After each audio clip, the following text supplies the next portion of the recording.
먹어서 병을 이기는 법에 대해서 윌리엄 리 지금 4장에서 DNA 보호. DNA는 나선형 계란 모양으로 꼬여 있으며 이 중에 나선 구조라고 불린다. DNA는 자연 활성적인 피에 1만 가지 이상의 하루도 빠짐없이 노출되고도 버텨낸다. DNA. 그래서 우리는 이렇게 DNA를 해치는 맹공격에 날마다 시달리는데 어째서 우리가 더 자주 병들거나 돌연변이가 되거나 치명적인 암에 걸리지 않을까 궁금할 것이다.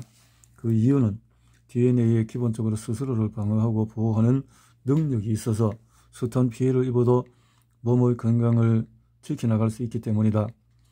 DNA와 관련해서 우리가 주로 듣는 내용은 혈통에 관한 것이지만 암을 비롯한 많은 질병에 걸릴 유전적인 위험성을 확인하는 데 도움이 되는 유전학적인 스크리닝과 관련한 중요한 기술적인 발전도 있다. 근래에는 개인 맞춤형 의료의 장이 마련되면서 암의 치료법을 결정하는 데 유전자 검사가 활용되기도 한다.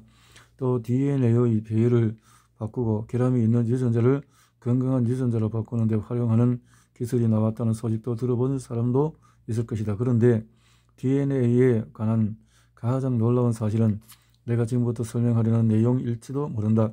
DNA는 건강방어 체계의 일원으로 몸의 건강을 지킨다. 어떤 이유에서든 DNA가 손상되면 유전적인 지령을 따르는 방식의 오류가 발생한다. 돌연변이 유전자가 대물림되면 심각한 병이 생길 수 있다. 나이가 들면 DNA가 마모된다. 인생을 살아가면서 우리가 내리는 선택 들은 DNA를 돕거나 아니면 해치거나 둘 중에 하나다. 건강하게 살고 싶다면 반드시 DNA를 보호해야 한다. DNA 방어 체계가 작동하는 또 다른 방식은 후성적인 변화라고 불리는 반응을 통해서다. 후성적인 변화는 DNA가 환경이나 특정 생활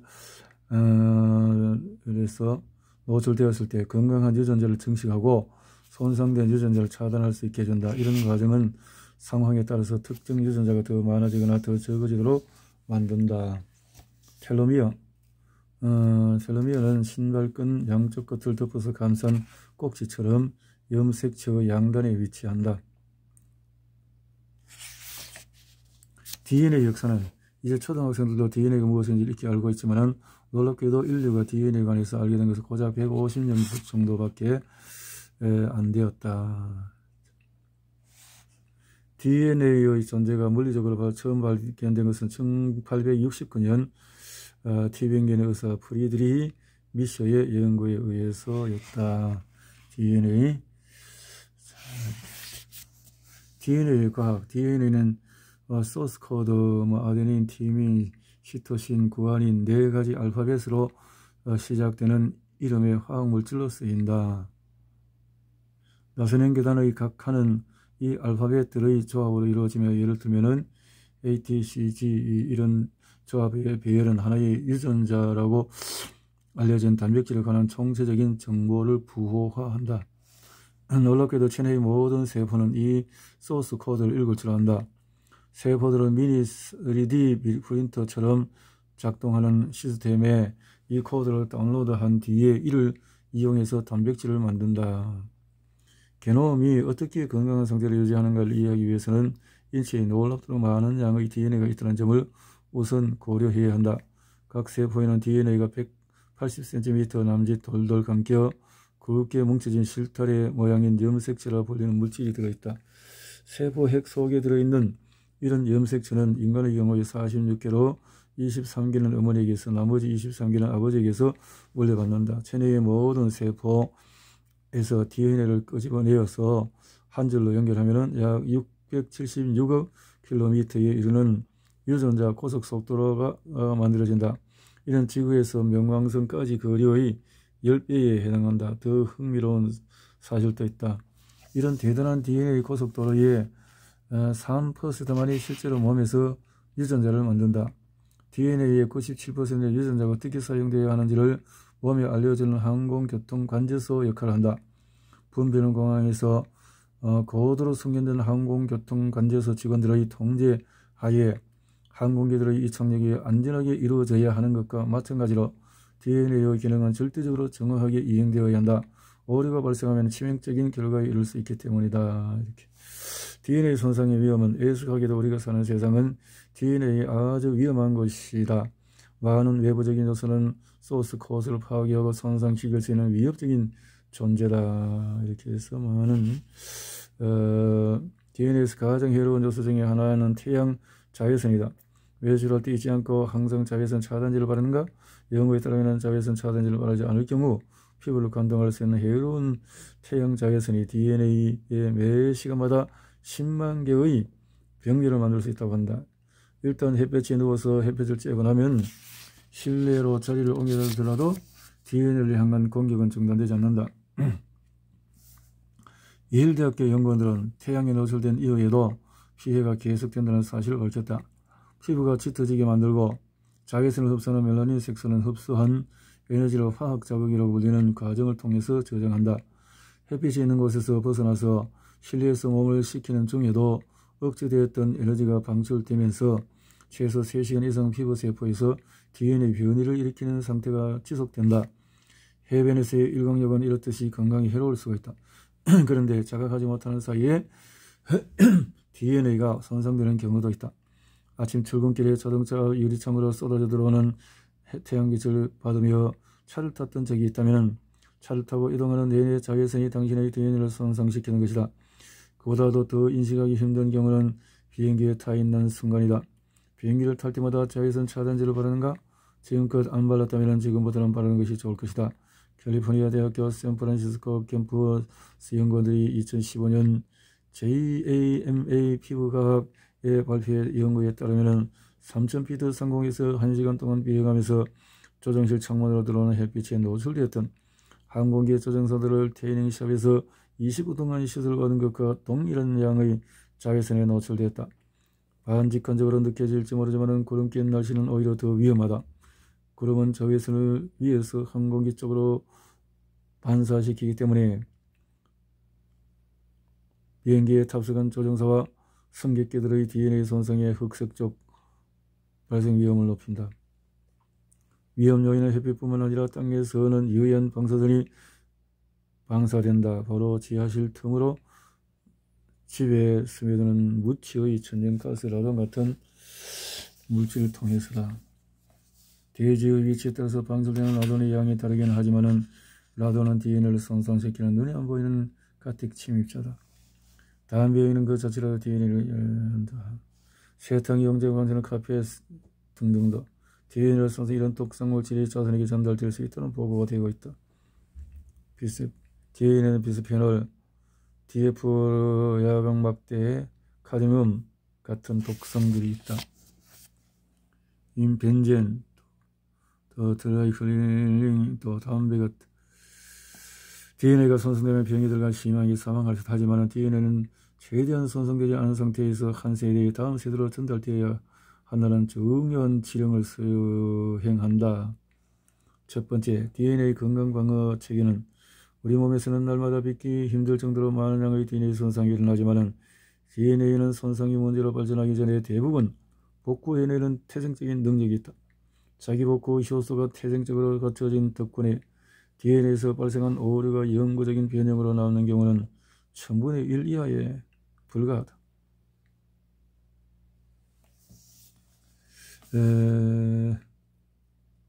각 세포는 하루에 약 100차례씩 시토신이 다른 화합물과 바뀌는 자연 발생적인 과정에서 규칙에 맞지 않는 쌍이 만들어진다. 태양 복사열에 노출될 경우에는 티민 분자 2개가 짝을 이뤄서 제 기능을 못하는 비정상적인 쌍둥이 화합물 쌍을 만든다. 프리레디칼, 짝지지 않는 전자를 가지는 원자나 분자로 반응성이 크다. 자유기 유리기 자유레디칼이라고 불린다. 이로 인해서 심각한 손상이 발생하는 경우도 있다. 천연 화합물에는 대단히 불안정한 산소 원자가 있는데 이 산소 원자는 마치 화학 수류탄이 되듯이 주위의 에너지를 방출해서 정상적인 DNA의 규칙적인 대합을 어그러뜨린다. 이 활성산소.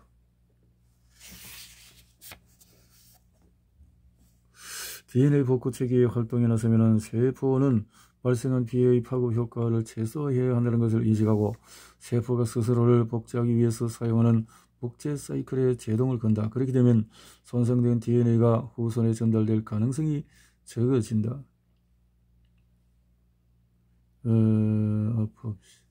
생명공학 기업들이 박테리아의 DNA 복구 과정을 활용해서 인간, 식물, 곤충의 다양한 질병을 치료하는 새로운 유전자 치료법을 개발 중이라는 사실도 알아둘 가치가 있다. 두 번째, DNA 건강 방어 체계 후성적인 변화.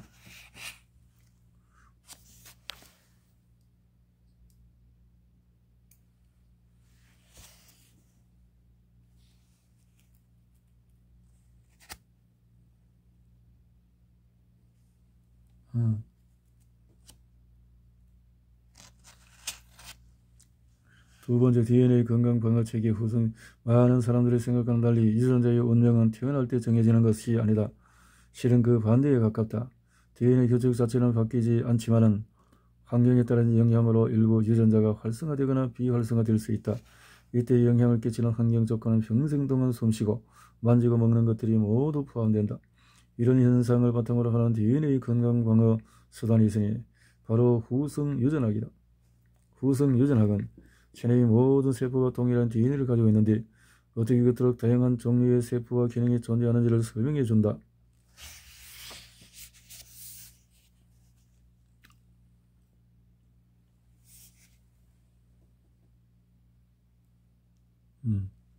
후성적 발현은 고정되어 있는 것이 아니다. 심지어 하나 장기 내에서도 변화가 생길 수가 있다.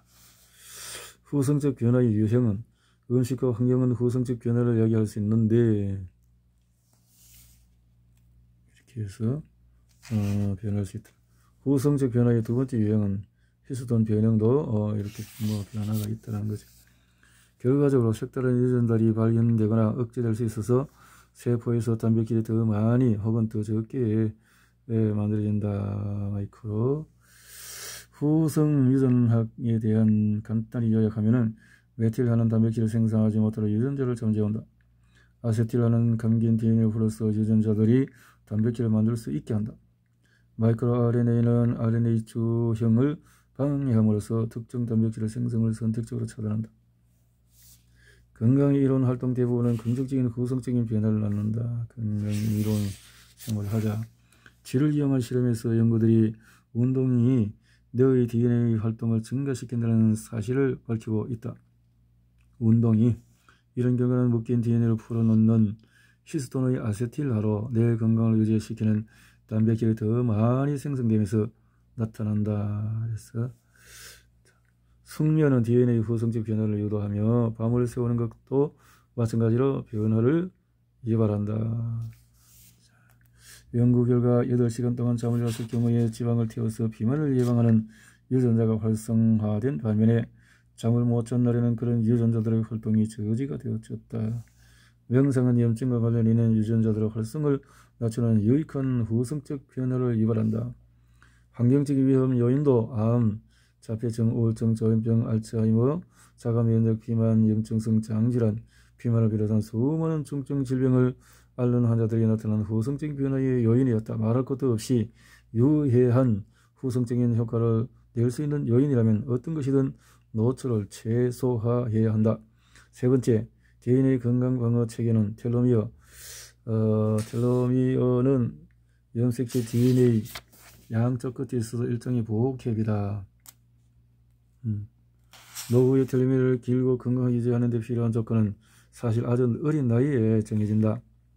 어린 나이에 어떻게 먹느냐에 따라서. 그런데 텔로미어는 노화 과정에서 부득이하게 짧아진다. 65세 이상인 사람들을 조사한 연구에서 길이가 짧은 텔로미어가 긴 텔로미어보다 더 빨리 소멸된다는 사실이 밝혀졌으며 어떤 행동들이 텔로미어의 단축을 가속하는가에 관한 연구가 진행이 되고 있다. 흡연, 스트레스, 수면 부족, 운동 부족 이런 것들이 그렇다는 거죠. 대단히 흥미롭게도 100세까지 장수하는 사람들은 대개 텔로미어의 길이가 길다. 생활 습관에서 그런 차이가 있다는 거죠. 텔로미어에 끼치는 영향 중에서 먹는 음식은 가장 영향이 큰 요소였다. 그래서 모유 수유를 했던 아이들의 텔레미아가 더 길다는 연구 결과가 있다는 거죠. 그래서 4살 때부터 탄산음료를 마시고 이렇게 하면 짧을 수밖에 없다라는 거죠. 지중해 식단 이런 것들이 도움이 되고 건강 면역을 위해서 DNA 방사책이 묻었을 때 이런 것들이 질병들이 올 수 있다라는 거죠.